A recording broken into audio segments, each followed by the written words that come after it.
গতকালকে রাতের লেখা কবিতা নবজাগরণ, কবি প্রকাশিকা। দাউ দাউ করে জ্বলছে আগুন, যদি মানুষ প্রতিবাদ করে, মানুষের পাশ থেকে মানুষের আড়ালে যাবার পায়ের শব্দ শোনা যায়।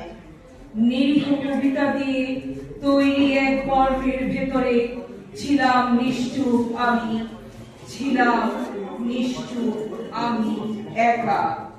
দাঁড়িয়ে রাস্তায় ভাবি, কোথায় গেল প্রতিবাদের ভাষা মানুষের, হাসিগুলো কোথায় সরে গেল, সম্পর্কগুলো মেকি হয়ে গেল।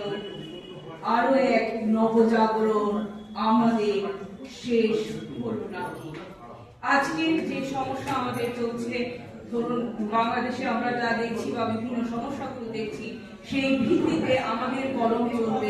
কারো ধাতা নিতে আমাদের আমরা শিল্পী মানুষ, আমরা কবি সাহিত্যিক মানুষ, আমরা আটকে যেতে পারি না, আমাদের কথা আটকাতে পারি না, কারণ আমাদের স্বাধীনতায় হস্তক্ষেপ করাটা আমরা মেনে নিতে পারি না।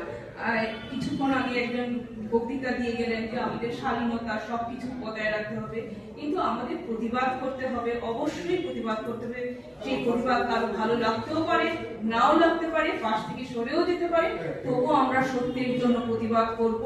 একদম সত্য কথা মুখের উপরে আমরা বলবো। আমরা শিল্পী, সাহিত্যিক, কবি, আমাদেরকে বেঁধে রাখার জন্য কেউ আসেনি, আমরা সত্যের জন্য লড়াই করব। নমস্কার, ধন্যবাদ।